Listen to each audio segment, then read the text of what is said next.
دليفر እንዳሰርሑ ዝተታሕዙ ኤርትራውያን ዝርከብዎም ስደተኛታት ዝምልከትን ኣብ እንግሊዝ ብሰንኪ አንጻር ስደተኛታት ዝተላዕለ ናዕቢ ዝምልከትን መልእኽቲ ብርሃኑ ጁላ ኣጽዋርኩም ኣረክቡ ብዝብል ዘመሓላለፎ መልእኽቲ ዝምልከትን ካልእ ሕጽር ዝበሉ ሓበሬታታት ክንርኢ ክሳብ መወዳእታ ሳይጽንሑ ከምቲ ልሙድ ላይክ ምግባር ጀምሩ ላይክ ኣይትረስዑ ሌትስ ጎ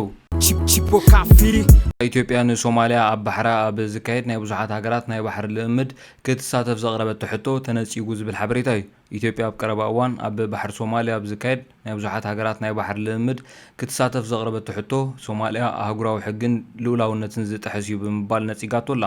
ኢትዮጵያ ብሶማሊያ ኣብ ዝካየድ ናይ ብዙሓት ሃገራት ናይ ባሕሪ ልእምድ ክትሳተፍ ዝሓተተቶ ሕቶ ሚኒስትሪ ጉዳያት ወጻኢ ምብራቕ ኣፍሪካን ኣብ ኣዲስ ኣበባ ኣብ ዘካየዶ ኣኼባ ምዃኑ ሚኒስትሪ ጉዳያት ወጻኢ እታ ሃገር ኣፍሊጡ ኣሎ መንግስት ሶማሊያ ንሕቶ ኢትዮጵያ ከም ዝነጽጎን ሚኒስትሪ ጉዳያት ወጻኢ ሶማሊያ ኣሕመድ ሙዓሊም ፊኪ እቲ ልምምድ ብዘይተሳትፎ ኢትዮጵያ ዝካየድን ሓያሎ ሃገራት ዘሳትፍ ምዃኑን ገሊጹ ኣሎ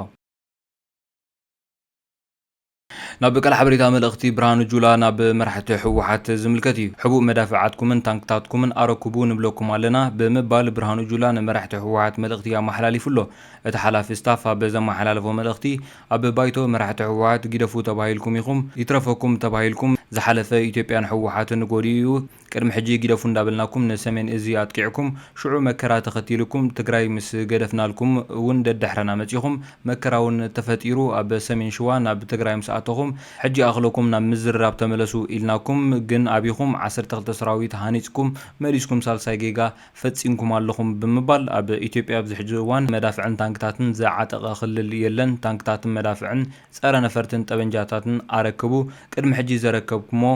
ኣሎ እዚ ግን ሓቢእኩሞ ጸኒሕኩም ብምባል ፊልድ ማርሻል ብርሃኑ ጁላ ንመራሕቲ ሕወሓት መልእኽቲ መሓላሊፉ ኣሎ መሪዎች ተው በፓርላማ ተው ተብላችኋል ይቅርባችሁ ተብላችኋል ያለፈው ኢትዮጵያንም ጎርቷል ያለፈው ትግራይንም አጥቅቋል ያለፈው ኪሳራ እንጂ የተገኘበት ትርፍና ብልጽግና የለም ተብሎ ተነግሯል እኛም ይህንን እንመክራለን ተው ያላችሁ ሰሜን ዝመታችሁ ከዛ በኋላ መከራ ወረደ ተው ያላችሁ ብለናችሁ ትግራይን ለቀንላችሁ ወጣን ተከክተላችሁ መጣችሁ መከራ ወረደባችሁ ይበቃል አሁን ወደ ድርድር ተመለሱ አልናችሁ ከሰሜን ሸዋ ትግራይ ከገባችሁ በኋላ አሻፈረን ብላችሁ 12 አርሚ ገንብታችሁ እንደገና ሶስተኛ ዙር ሲፈሰራችሁ በሱ ደግሞ ተቀጥቅጣችሁ ፕሪቶሪያ ሄዳችሁ ከፕሪቶሪያ ከተመለሳችሁ በኋላ በስምምነቱ መሰረት ስምምነቱን መተግበር አለባችሁ የደበቃችሁትን ታንክና መድፍ ማስረከብ አለባችሁ ኢትዮጵያ ውስጥ ታንክና መድፍ የታጠቀ ክልል የለም ትግራይ የፌዴሬሽን አካል ነው ትግራይ ታንክና መድፍ ናብ በቀል ሓበሬታ ብሪጣንያ ኤርትራውያን ዝርከቦም ስደተኛት ሰራሕተኛት ኣሲሮም ዝብል ሓበሬታ እዩ ፖሊስ ዓዲ እንግሊዝ ኣብ መላእ ምምሕዳር ዌስት ሚድላንድስ ድሕሪ ዘካየዶ ወፍሪ ኢሚግሬሽን ልዕሊ 20 ሰባት ኣብ ትሕቲ ቀይዲ ከም ዘእተወ ገሊጹ ኣሎ ብዘይ ሕጋዊ መንገዲ ይሰርሑ ነይሮም ተባሂሎም ዝተጠርጠሩ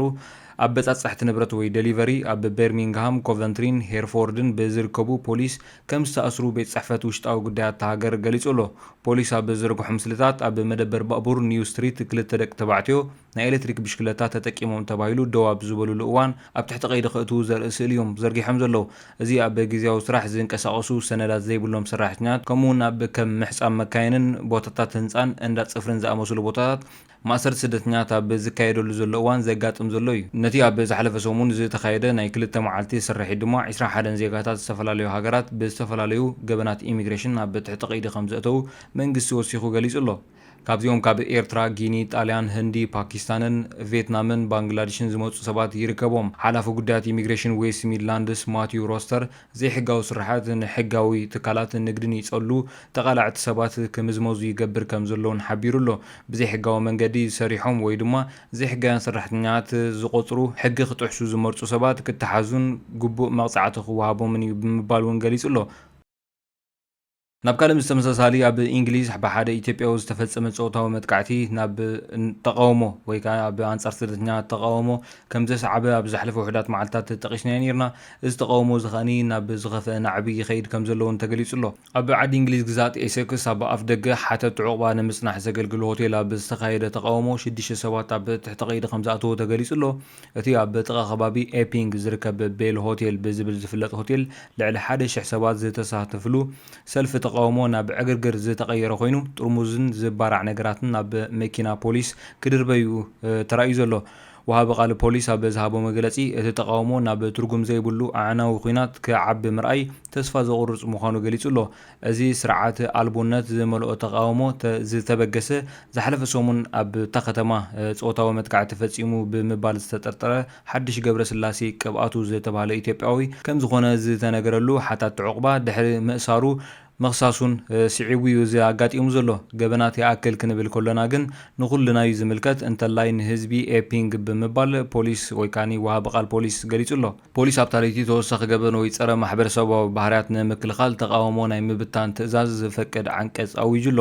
እቶም ሰልፈኛታት ናብቲ ናይ ትማሊ ሰንበት ተቃውሞ ነቶም ሓተት ዕቑባ ንገዝኦም ጠርዙልና ደቅና ኣድሕኑልና ዝብል ጭርሖታት ዘስምዑ ኮይኖም ኣብ መእተዊ ናይቲ ሆቴል ናብ ዝነበራ መካይን ፖሊስ ዝባራዕ ነገራት ክድርብዩ ተራእዮም ኣለዉ። ብዙሓት ሰባት ካብ መላእ ዓባይ ብሪጣንያ ተጓዒዞም ዝመፁ ክኾኑ ከለዉ ሓንቲ ካብ ስኮትላንድ ዝመፀት ጓል ኣንሰይቲ ንህዝቢ ናይቲ ከባቢ ዝድግፍን ነቶም ሓተት ዕቑባ ከተውፅእ ግዴታ ኮይኑ ከም ዝተሰምዓን ንቢቢሲ ገሊጻ ኣላ። ኣብቲ ኣቐዲሙ ብሓሙስ ዝተራእየ ናዕቢ 8 ኣባላት ፖሊስ ድሕሪ ምቑሳሎም 3 ሰባት ኣብ ቀይዲ ከም ዝኣተዉ እውን ተገሊጹ ኣሎ። እቲ ናይ ሰንበት ተቃውሞ ፖሊስ ኤስከስ ክሳብ ሶኒ ሰዓት 4 ሽፋን ገጽ ክእለ ዝጠልብ ትእዛዝ ክእውጁ ደሪኹ ኣሎ። ናብ ገለ ሓበሬታ መወዳእታ ብዛዕባ ፌስቡክ ዝምልከት ሕፅር ዝበለ ሓበሬታ ክነግረኩም። ኣብ ዝሓለፈ ውሕዳት መዓልትታት ፌስቡክ 10 ሚልዮን ኣካውንታት ከም ዝዓፀወ ሓቢሩ ነይሩ። ፌስቡክ ኣብ ዝሓለፈ ወርሒ ጥሪ ጀሚሩ ናይዚ ዓመት 2025 ጀሚሩ ክሳብ ዝሕጂ እዋን 10 ሚልዮን ናይ ፌስቡክ ኣካውንታት ከም ዝዓፀወ ወይ ንሓዋሩ ከም ዝዓፀወ እዩ ሓቢሩ ዘሎ። እዚ ኣካውንታት ካኒ ን2 ዓመትን ልዕሊኡን ዝኣክል እቶም ኣካውንታት ኣክቲቭ ዘይነበሩ ወይ ከዓ ካብ ስራሕ ወፃኢ ዝነበሩ ኣካውንታት እዩ ዓፅዩ ዘሎ ማለት እዩ። ስለዚ ካብ ልዕሊ 2 ዓመት ኣካውንትኩም ምናልባት ብፓስወርድ ክኾን ክእል ወይ እውን ብሓፈሻ ልዕሊ 2 ዓመት ዘይተጠቀምኩምሎም ኣካውንት እንድሕር ሃልዮም ካብዞም 10 ሚልዮን ክኾኑ ክእሉ እዮም። ስለዚ ጋይስ ሎማዓን ዝበልናዮ መደብ ዝመስል ነይሩ። ሳብ ዝቕፅል ሰላም።